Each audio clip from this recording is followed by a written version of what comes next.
Welcome back to Uncle Fezzi's Hot Shop. I have an option today.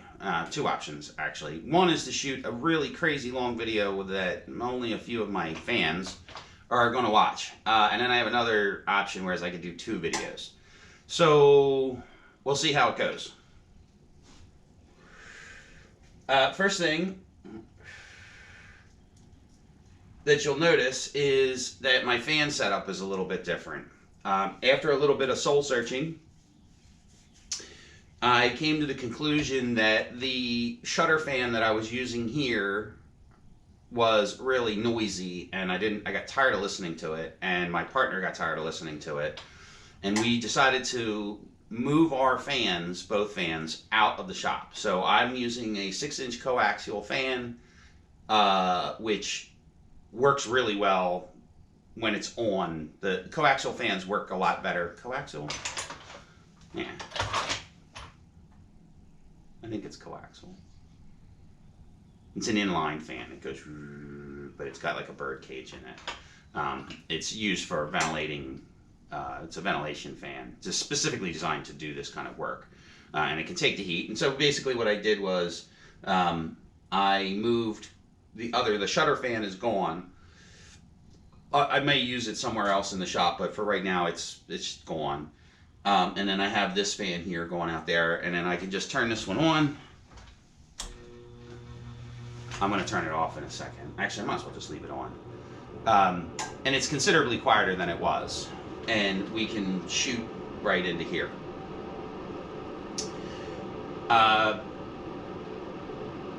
It's still noisy. You're going to have to put up with the noise. But it's nowhere near as annoying and noisy as the other fan was in combination with this one. So this fan's actually almost turned all the way up. If I turn it all the way up, it does get a little noisy.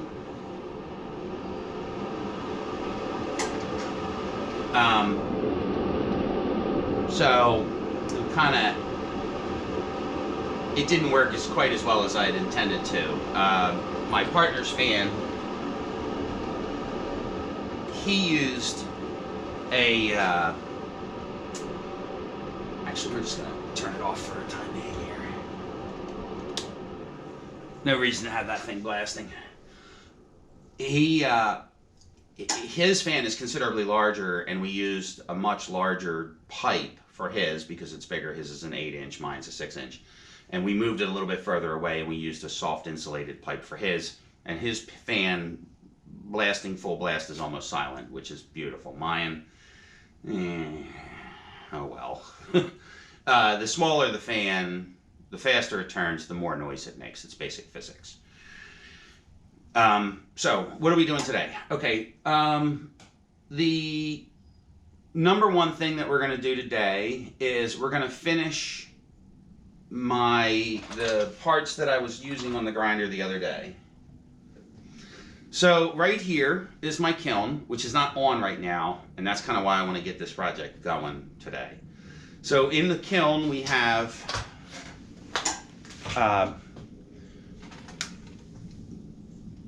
the pieces that I ground the edges down on the other day.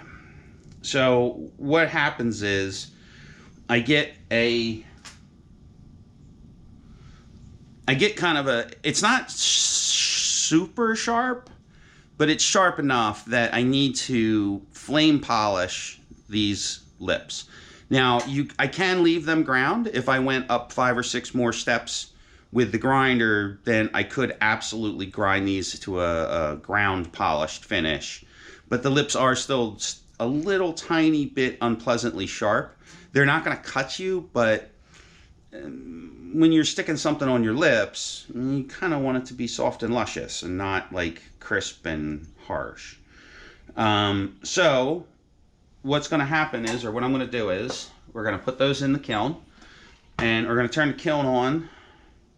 That works better if it's plugged in.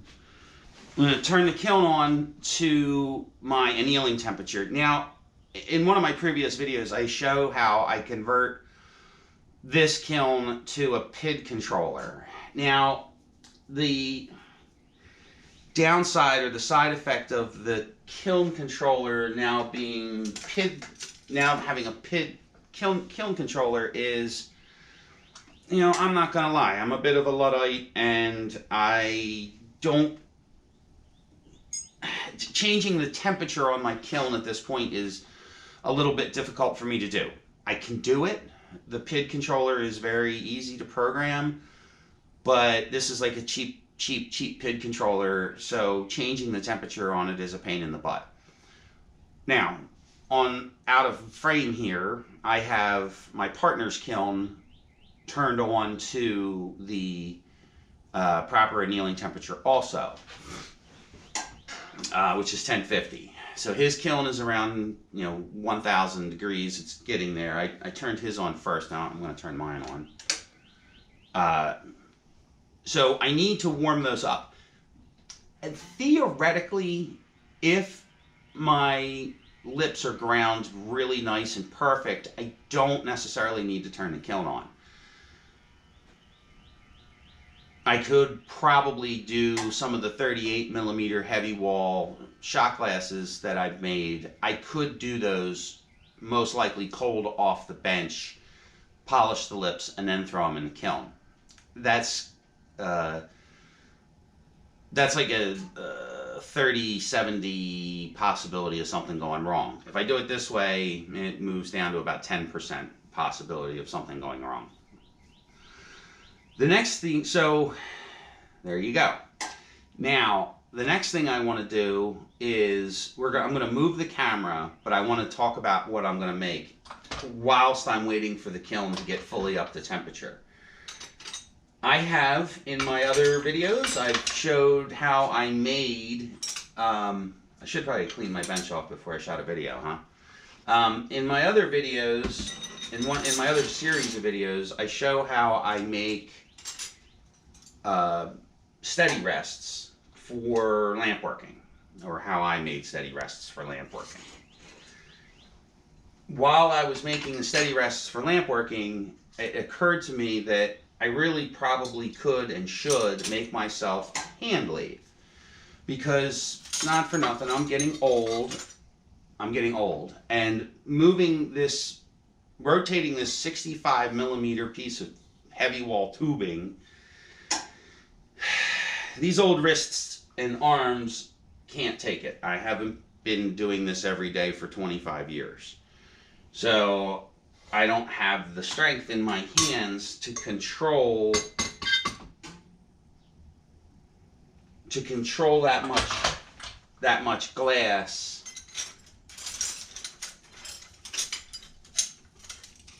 period. So what I'm gonna do is show how I use I want to use some of these, so so I'm going to show today how I use my hand lathe, and I'm going to make a cup using my hand lathe today, while I'm waiting for the pieces in my kiln to come up to what would be annealing temperature. So I made this. This is janky at best. I'm not going to lie. This is not the greatest thing I've ever built, but it does work. It does work. Okay. It does work. It works quite well, honestly. Yeah, it works quite well. It does exactly as it was intended to do, which is to hold a big-ass piece of tubing like this in the proper orientation to be worked. This piece of tubing is way too big for me to work any other way. So, I'm going to do it this way.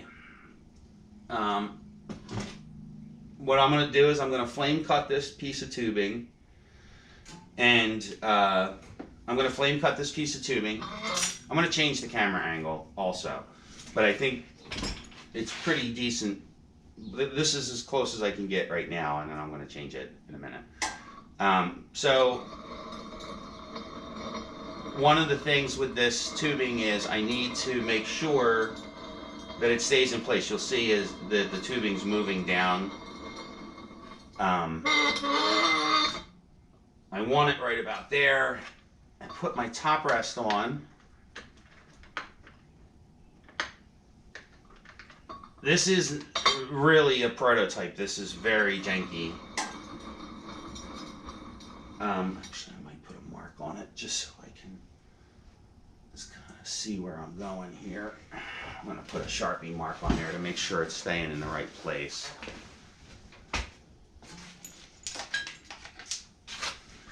The Sharpie will burn off. So I want actually to cut this tubing almost in half. And the other thing is I cracked this end, taking it out of the case, or yeah, out of the glass case. I cracked this end pretty bad. So I'm going to lose probably this much of this tubing, if not a little bit more. This crack is going to run pretty far, sadly. And this tubing is very expensive.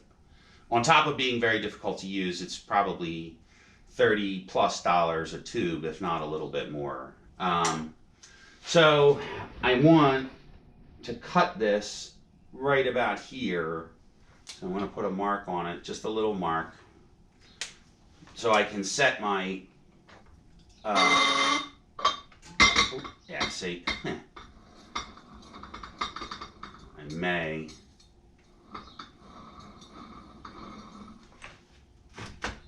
There we go. It's a very delicate balance. This needs to be heavier. I could put a little bit more weight on this, but I don't want to, because I'm just flame cutting. Yeah, so the mark is walking that way, which means I want to turn this one just a little bit.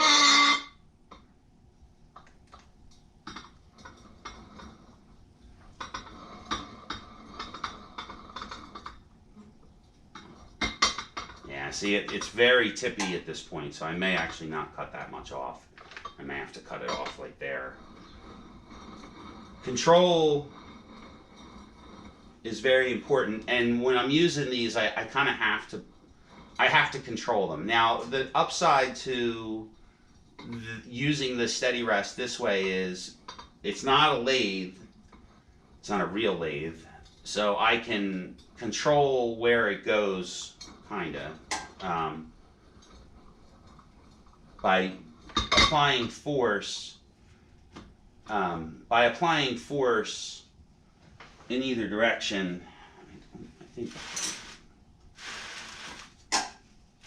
I want to make sure that this isn't hitting on there and tipping it this way, which will screw it up also. The other option is I can run it this way. I need to keep enough glass on this thing so at the end of the project I have enough glass to keep it on the steady rests. So I'm going to move the camera, I think. Yeah, that should be okay to flame cut. And you have to remember, this is a lot of glass, and this piece I'm going to have to hold. Now, I could set up another steady rest closer, which I don't really think I need to do. I haven't had to do that in the past. And like I said, I'm purely flame cutting this. My partner does it by hand, but he's got giant mitts that I just don't have. All right, so we're going to shut the camera off and we're going to reimagine the angle here. One of the major problems I'm having with the camera is it's overheating in the angle that I was using, which was, so the camera was like right here, which is a great spot to see exactly what I'm doing. The problem is the camera is getting hot and I don't want to melt this camera. And I only have one didymium filter. So the other option is actually to move the camera over here somewhere, and you won't see as much as if you're looking down over top of my head, so I have to work on the camera angle. And I'm already 15 minutes in and I only have 4 minutes of retention. Oh well, I guess it'll just be a bunch of videos because nobody wants to watch a 2-hour fucking video. But that's how long this is going to take. Okay, couple things. One is I absolutely will apologize right off the bat for the noise of the fan, the crappy audio. The other problem is that I can't adjust the exposure on the camera through the app on my phone, or at least I'm not smart enough to figure out how to do that.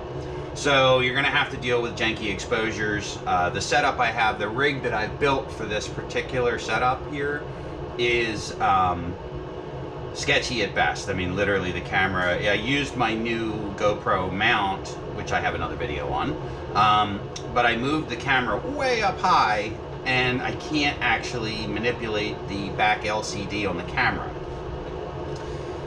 which is apparently the only place that you can adjust the exposure on the camera as far as I've been able to tell. All right, so let's see if we can get a 65mm tube to explode in my lap.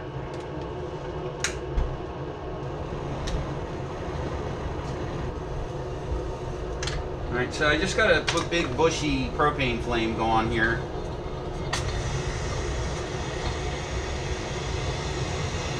I'm trying to adjust, or I'm kind of pre-warming this a little bit. You also notice I set up a secondary rest. Now right now I have the flame just licking the bottom of the tube to try to pre-warm it a little. This 65mm tubing is not fun to work with. It's way oversized actually for what I'm doing, but that's what I have that's kind of like this. So let's give it the business here. Again, I'm just hitting the bottom of the tube. I'm not giving it the full blast of the torch. It is the full blast of the torch, but it's only hitting the bottom half. The reason is I don't want all the glass is a little bit close to the torch itself, and I don't want to catch the full blast of the torch back in my face, which is what will happen with if I have the torch here. So if I shoot the torch here, it's hard to see on the camera because it's two-dimensional, but if I adjust the torch up, it's going to blow in my face. Now, one of the beauties of the GTT torch is how quickly it gets hot and how hot it is. This glass is already starting to get hot enough to move, to bend. And if I stop rotating it at this point right now, this tube will bend. As a matter of fact, I gotta take this stupid cigarette out of my mouth and grab the other end of the glass very shortly.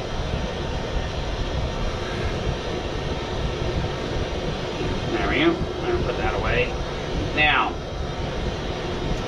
like I said, this is purely to get a much more usable length of glass for me to work with, and still have some left over. Now I'm just gently pulling this a little bit, and the glass is already, that's it, we're cutting.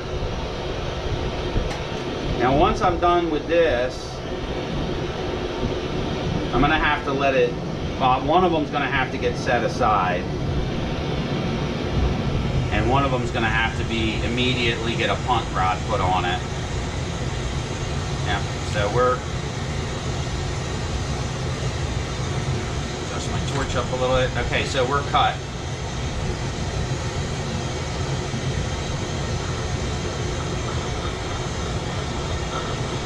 Now I want the end that's in the lathe here to not get too hot, so I'm going to move the torch out of the way. There's just a little nipple on there, and then I have this big ass glob of hot glass on the end of the torch, or the end of the glass that's in my left hand. Now I'm going to move the lathe out of the way here, as far out of the way as I can get it, and then I'm going to switch around and I'm going to grab. Fucker got overheated already. Drop that down a little bit.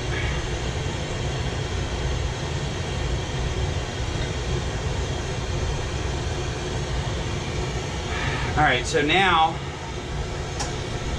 I don't know what I'm recording and what I'm not. The damn camera already overheated. Fuck you, GoPro. Now, in this hand here, I've got a 12mm rod, which I'm going to preheat a little bit. Actually, get this one over here.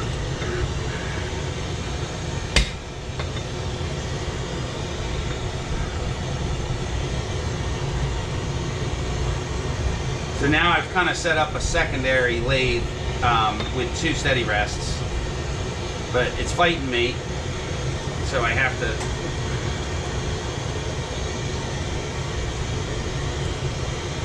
Now I got to keep this spinning best I can. I want to kind of.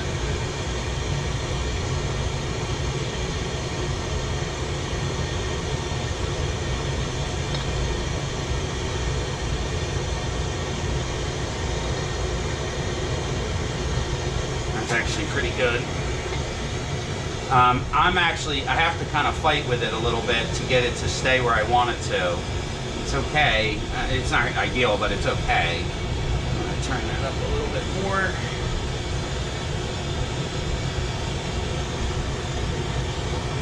That camera's not that hot.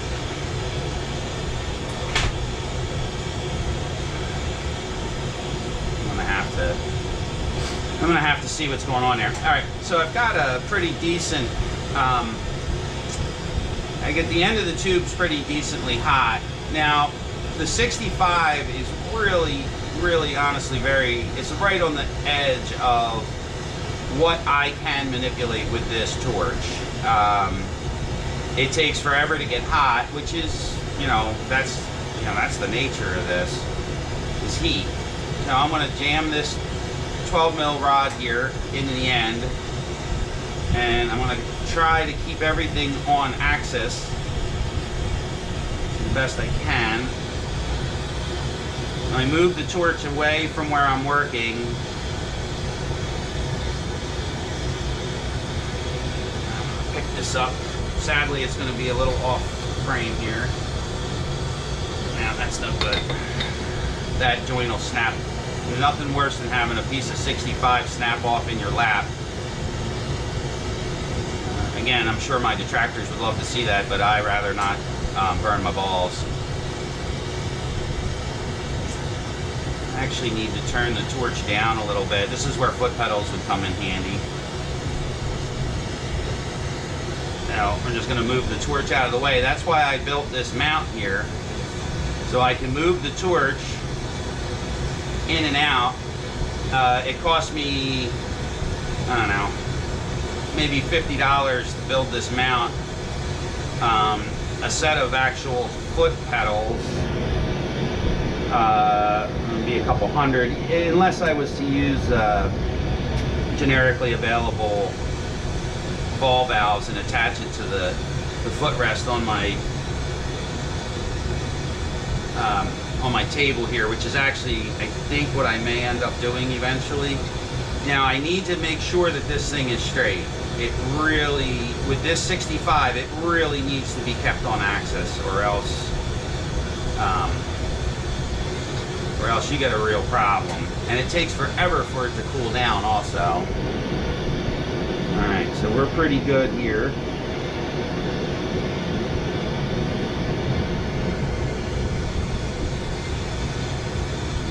Good enough. Now I'm going to switch this around. Good. Now I'm going to stick that in there.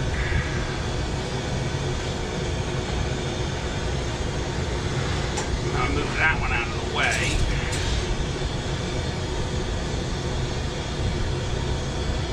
And I'm going to cut this again. Now, my left hand is unsupported at this point. Actually, both of them. Now, I'm going to do it this way. I should actually have the rest on my left side.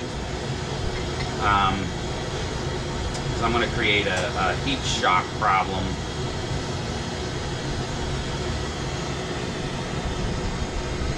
I cannot stress enough how difficult it is to work this 65mm tubing by hand for me. I'm actually going to pull a little bit of a handle on off the left side if I can. Again, this tubing is massive for me.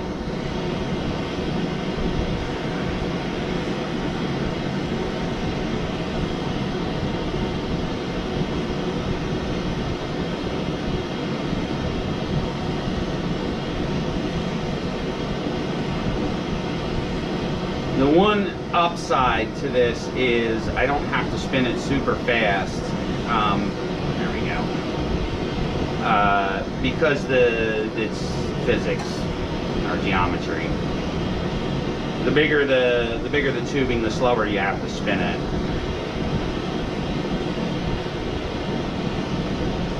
Now, sadly, I am going to have to pull this off camera. Once I get enough of this left side heated, I'm going to have to pull it off camera and stretch out a handle. I don't have two cameras to, I do, but I'm not using two cameras for this. No.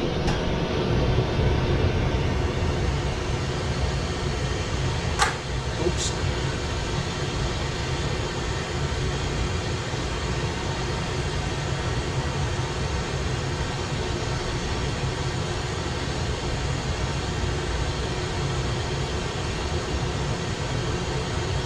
That's really out of whack. My point is relatively crooked, but that's okay. It's just a handle. That shit's still hot.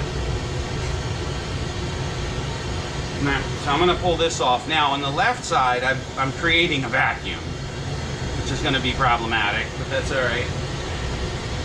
And then we're going to set this one down.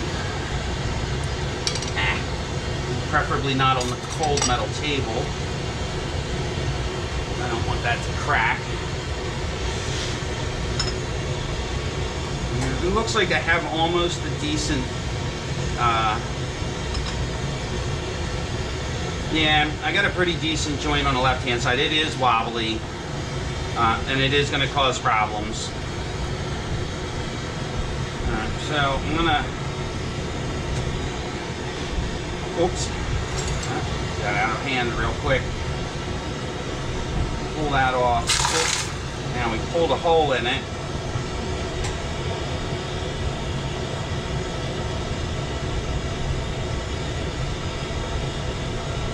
Which we wanted. I want to kind of make that hole a little bit smaller. Now what I need to do is gather up.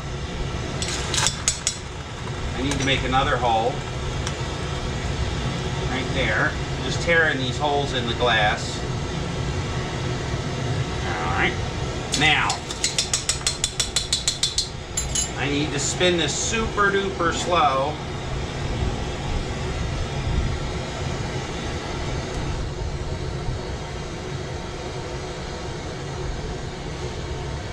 And I'm going to marver it a little. I'm going to use my paddle to bring the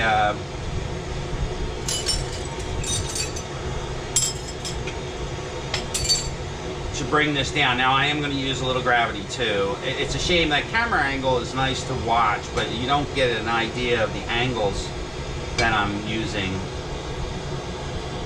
So I'm just going to marver it down a little with my paddle to get the hole smaller and not have it way too thick at the end. There's a fine line between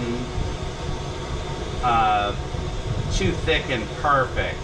Now, one of the upsides to me doing it this way, or one of the upsides for you, is I'm going to stick a blow tube in my mouth in a second, and you're going to not have to listen to me talk a whole lot, but maybe, we'll see.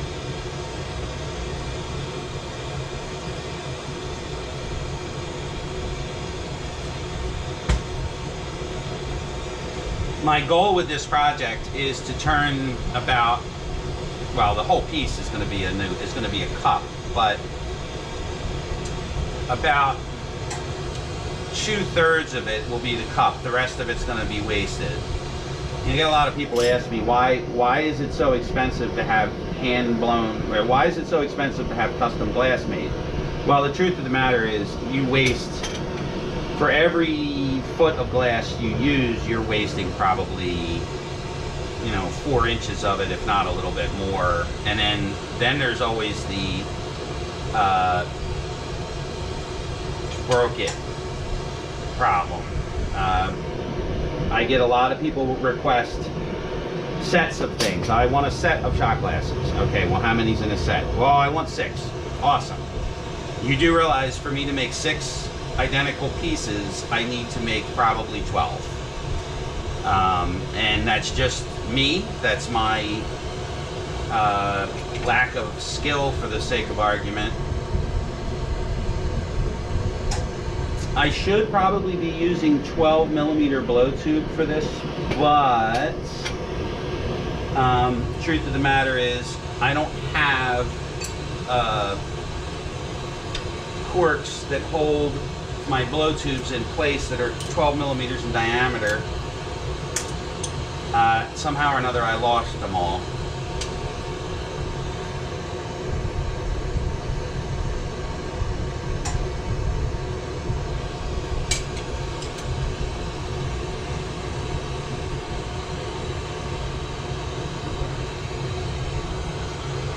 Jam that in there. You hear a little blow on there. A little tug.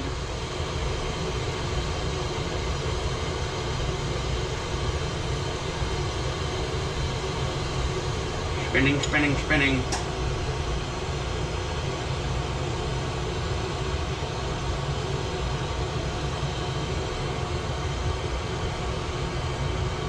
Alright. So that's actually not too bad for me. Alright, we're going to preheat this tube. I'm going to put as much heat in this tube right now as I can without melting it.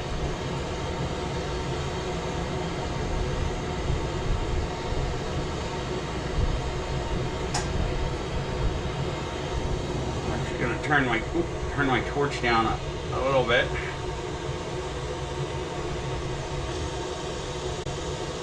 Because I'm going to use a fuming flame right now. I'm going to fume the outside of this. It looks nice when you fume stuff. It gives you a little secret. Alright, so we got kind of a heavy fuming flame there. And that's exactly what we're going to do. The organization's the key to my success, kids.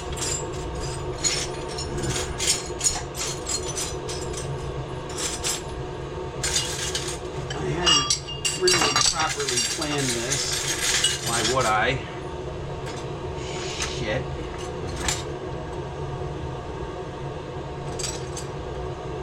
Oh, that's gold, which isn't what I want. Oh, there's silver right there. Alright, so I'm gonna fume it. Wow, that piece of glass is super duper fucking hot. Pretty much anything in front of my torch right now is almost untouchable, which is bad. I should probably have moved that stuff, because I'm going to need some of it in a minute. Now on this punt rod I have here is a little tiny piece of silver, which really should have popped up by now. Oh, there it is.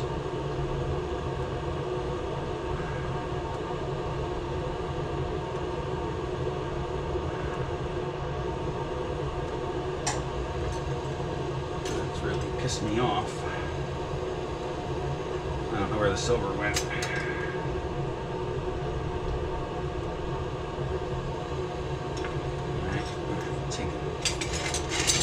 Ill-advised break here for a second.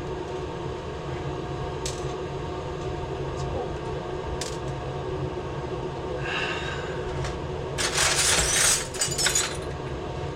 Now, the organization's the key to my success.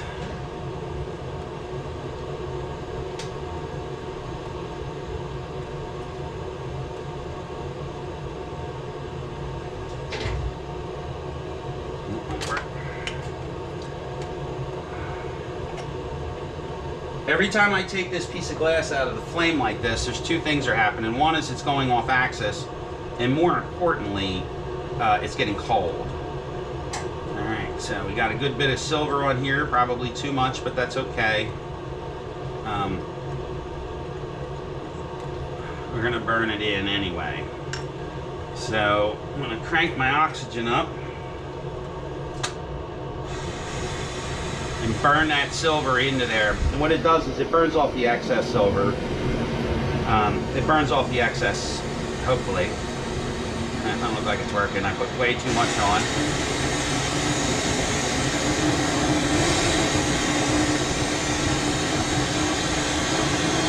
And I don't want the glass to get too hot, because then it'll get floppy. We don't want floppy glass. We don't want it to be floppy just yet. We're going to get there. So I've got some clear here. And I'm just gonna spiral this clear around. It's a wrap. This is because of the nature of what I'm doing, the size of my torch, the nature of what I'm doing, and my skill level. Right now, this is the only pattern that I can reliably do or consistently do that doesn't result in, well, quite frankly, an epic level of failure. So this is what we're doing. I am going to throw a little bit of color in this piece, which I have right off. Well, it might actually be on camera. I've got some color that I'm going to throw on here. Don't you worry. We'll get color.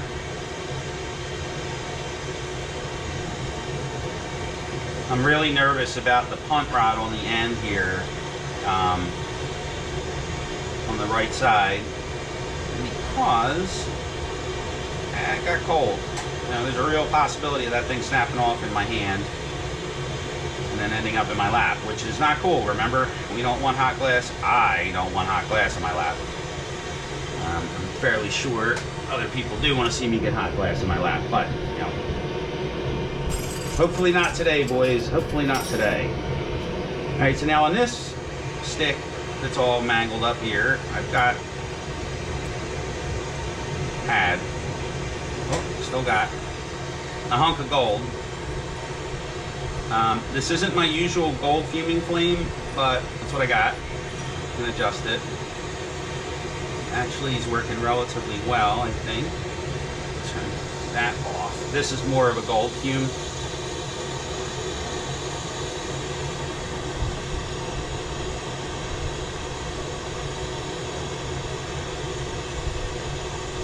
Fuming can get a little dicey because you're real close to your torch face, and nothing will screw up a GTT faster than jamming up a couple of the jets, because you shoved a piece of hot glass on the front. All right, so I'm starting to get a little out of axis here. The glass is obviously getting a little hot.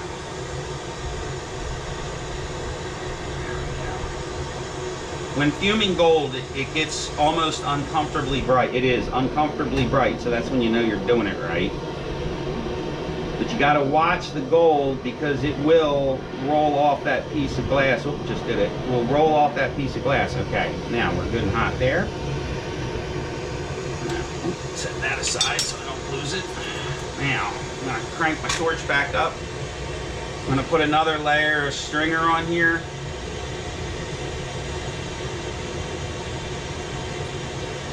And I really hope the camera works. This is hopefully going to be a pretty cool piece.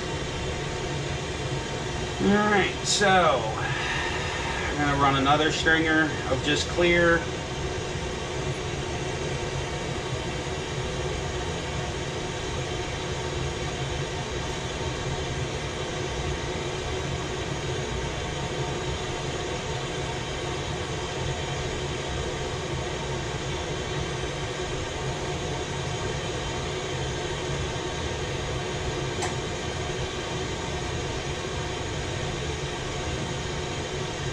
Now this piece of glass that I'm spinning here is well over 1,000 degrees Fahrenheit, so just keep that in mind.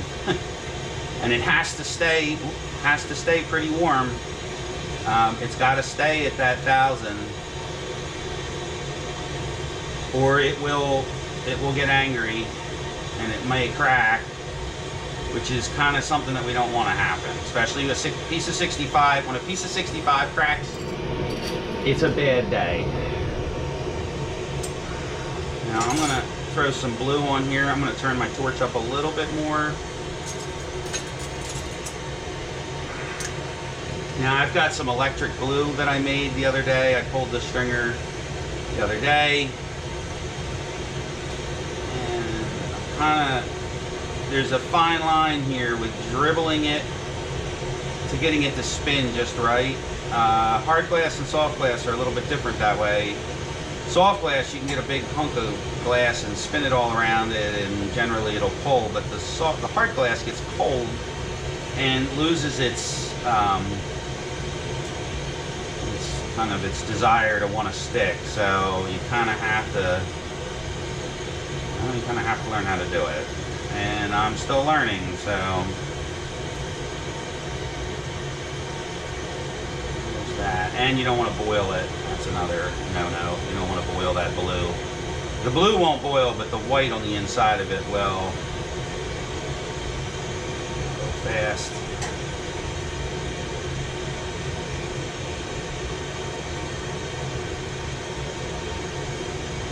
Now what may happen here, which I hope doesn't, what may happen is I may lose some of this blue.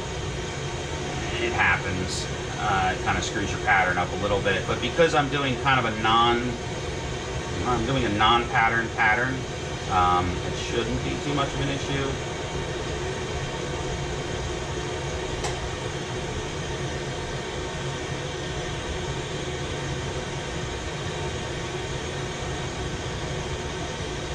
I'm going to hold some of this out. And I think that's all I'm going to do for right now, color-wise. Now I got to melt this crap in. So all the glass that I just applied to the outside of this piece now needs to be melted in. Back to the blow tube here.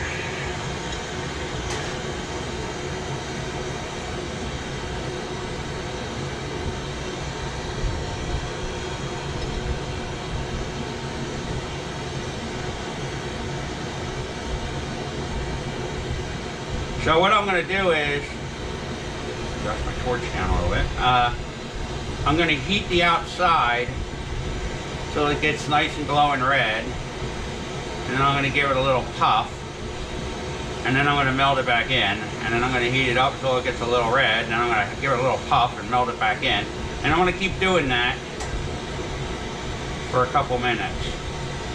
So, lucky for you, I'm going to stop talking. And I will speed the video up because this is going to take probably half hour, 40 minutes.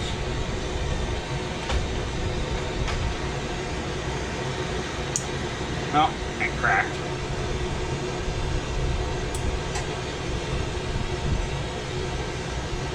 Now my joint cracked at the blow tube end. So what I'm going to do is I'm going to heat that end up, and I'm going to suck in on my blow tube a little bit to heal that crack.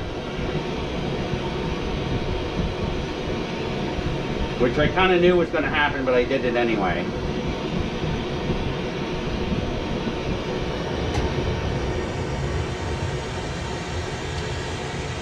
Now a little blow out, a little suck in, a little blow out, a little suck in, and I will be able to heal that crack, I hope.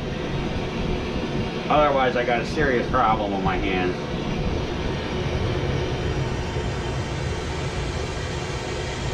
Now I have to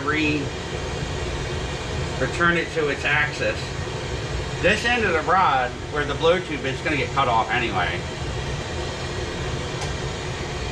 But what it does is it'll throw me off of my center line, which is problematic.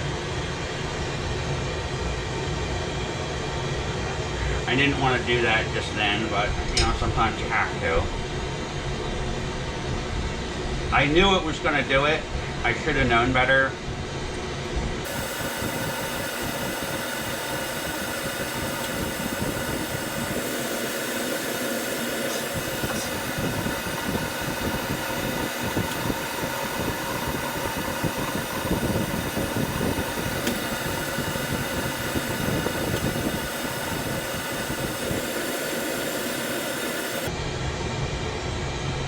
I got that back on center line, which is what I wanted. I gotta heat the rest of this up or it's gonna do the same shit. I don't want to do that. So I'm just gonna work my way back and forth.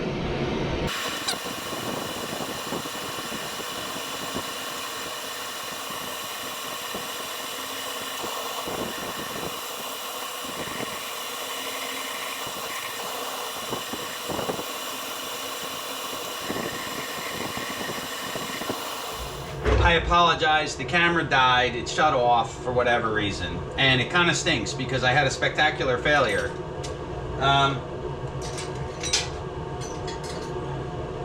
This is, there you go. This is about half, if not 2/3 of the cup that I was making. I made a mistake, and I knew I was making a mistake when I did it. And that was a mistake. And the mistake was it cracked here where I knew it was going to crack, and I kept going. So we're going to start over again. But I was able to save a little bit of it. I was hoping to make 2 rocks glasses out of that piece, and looks like I'm only going to get 1. Well, actually, what I really wanted was a pint glass because it was going so well. It is glass blowing. Never get attached to anything because it is a finite existence. You'll notice I'm using tweezers to pick this shit up because it's still 1,000 degrees. But nah, it was definitely it wasn't a spectacular failure, but it definitely was not a happy failure. So that being said, we're going to move on to stage 2 of this project or process now that my kiln is heated up, and I'm going to show how hopefully I polish the lips on a couple of these pieces here. Boy, that was very, very, very, very, very disheartening. But it's glass blowing. It's not glass making, it's glass blowing. It's not glass selling, it's glass blowing. And sometimes it just fucking blows. Alright, so one of the things I'm going to do first before I go another step is prep a blow tube because I got everything still kind of hot.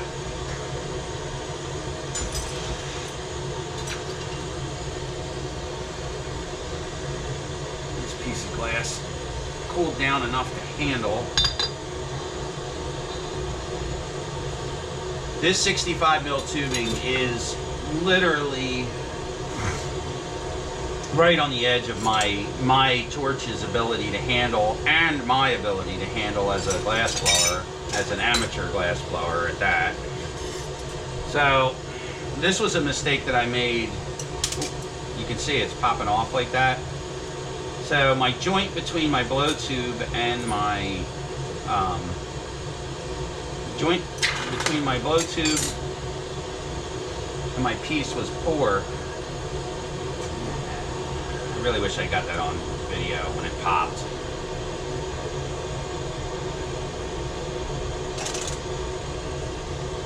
It's a really good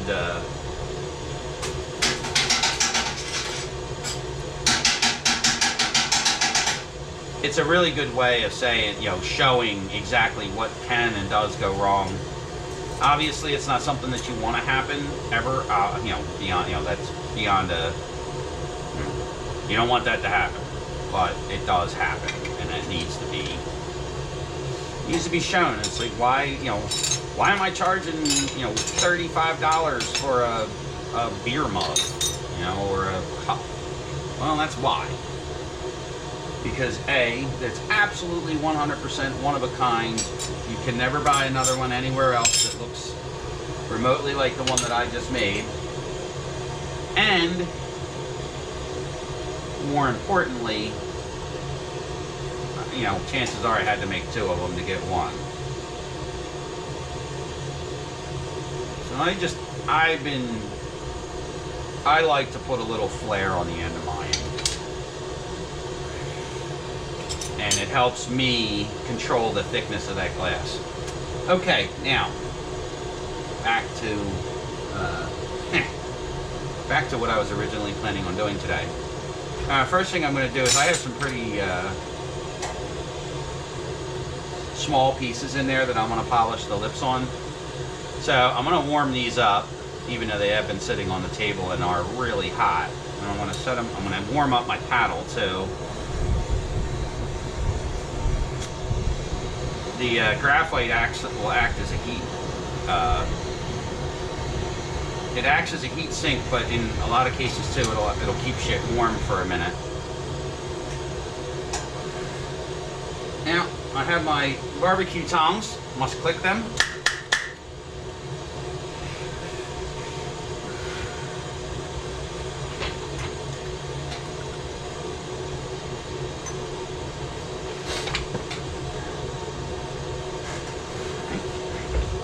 I'm going to warm my holders up. I'm going to keep this as close to the flame as I can without catching my barbecue tongs on fire. And I'm just going to heat this lip.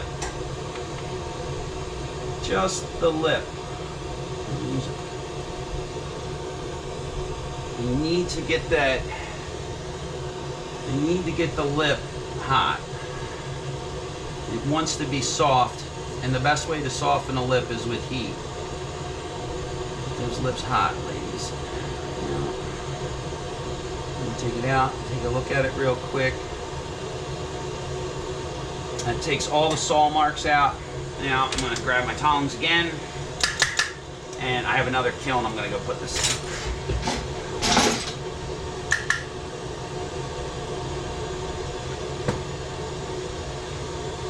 Now this piece we're really going to fuck with because it's got a burn. I burned it with the torch. I got to get that. It came right out. Fucking gorgeous. Now I'm going to throw this one back in the kiln real quick. Get this one out.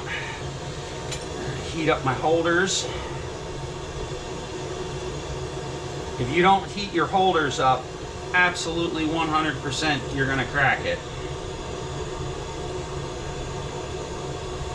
I only made 4 of these with the hope of 2 coming out, but 4 would be so much nicer.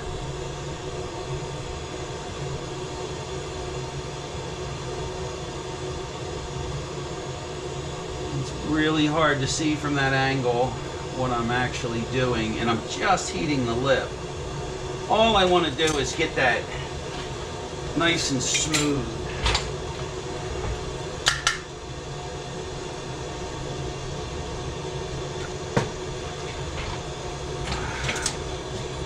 I don't necessarily want any failures here today, but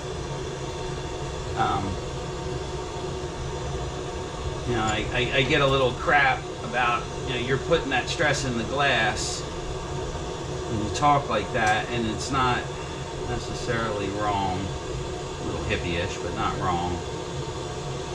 So I'm just barely licking the edge of this thing and paying very careful attention that I don't flare the lip any.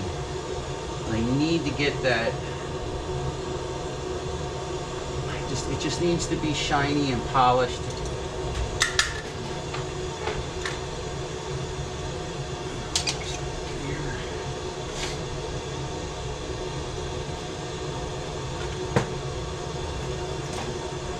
There's so much that can go wrong with this that, like I said, I kind of am a little apprehensive, to be honest. But that stuff's been in the kiln for about 45 minutes at 1050 degrees, so it's already very hot.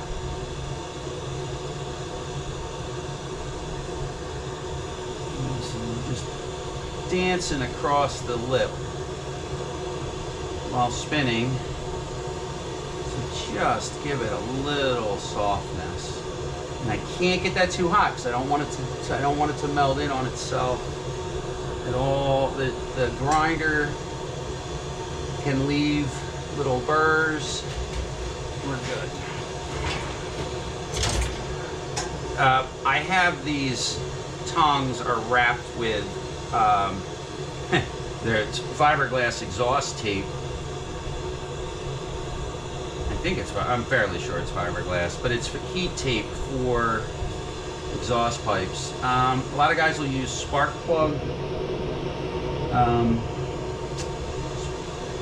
boots, which works fantastically also. I just didn't have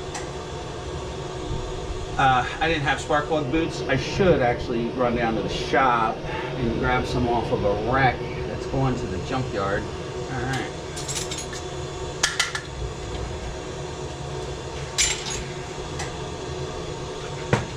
Now, I'm going to jinx myself. This is an important one, because if this one comes out properly, I will have a set of these, a 4 set.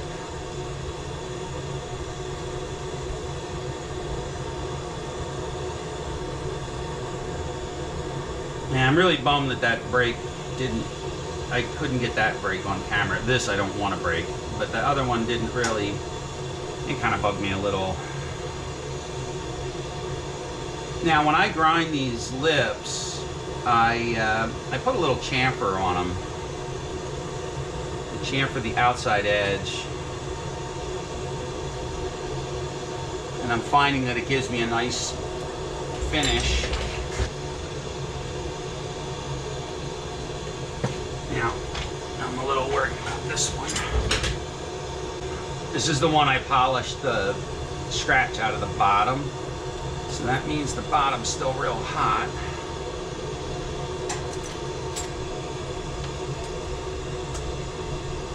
Might behoove me to turn my torch up and work a little faster when I do this. But I don't necessarily want to do that. Really, all I'm trying to do is create a nice soft lip. I don't need to really fire it, shoot too much heat into these. I don't want to shoot too much heat into them because it'll screw up my nice straight edge, which is kind of what I'm shooting for here. I don't want any flare on these. I want them to be perfectly straight. Now this one might be problematic. This was going to get turned into a candle, and then I changed my mind. And I turned it into a cup.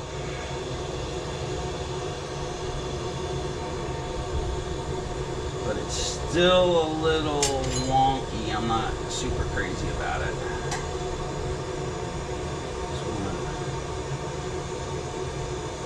Kind of flare it a little bit, but not really. That one's got the lip kind of curled in on itself when I was grinding it, because it's got an inconsistent wall thickness.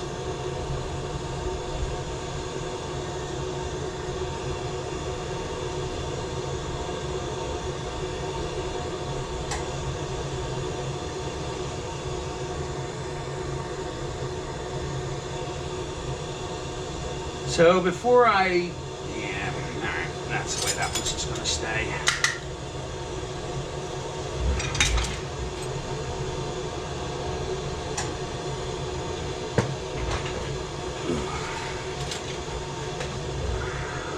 Alright, so basically what I'm doing here today is, or what I'm doing here right now is kind of what, alright, yeah, he was right.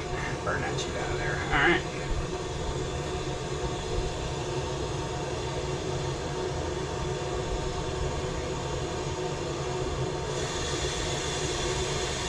Now, I did just turn my torch up a little. This is a throwaway piece, so I want to experiment a little.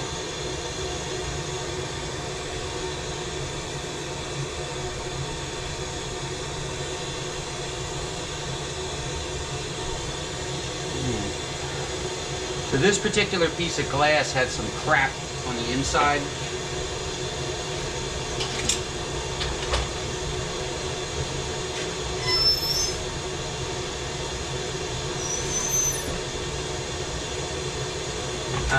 Yeah, that piece had some crap on the inside.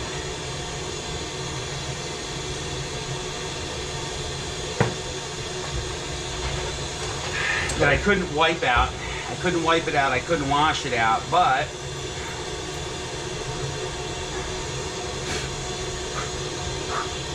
I should also add that these pieces were thoroughly scrubbed, washed, wiped again, blown out, wiped again, and put in the kiln.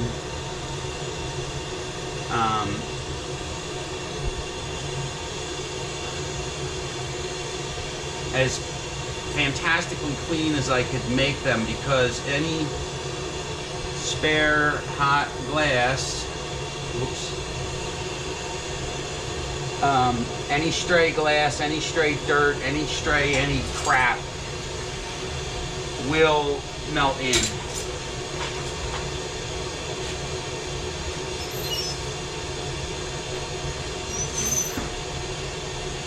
And absolutely ruin the piece. Somewhat ironically and sadly, this piece here that I'm finishing up is one that was also, this one broke on the grinder. This cup was 8 inches tall. And as you can see, it is no longer 8 inches tall.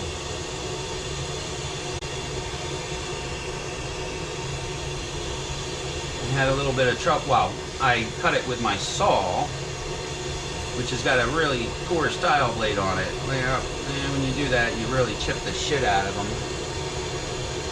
Save that. Okay.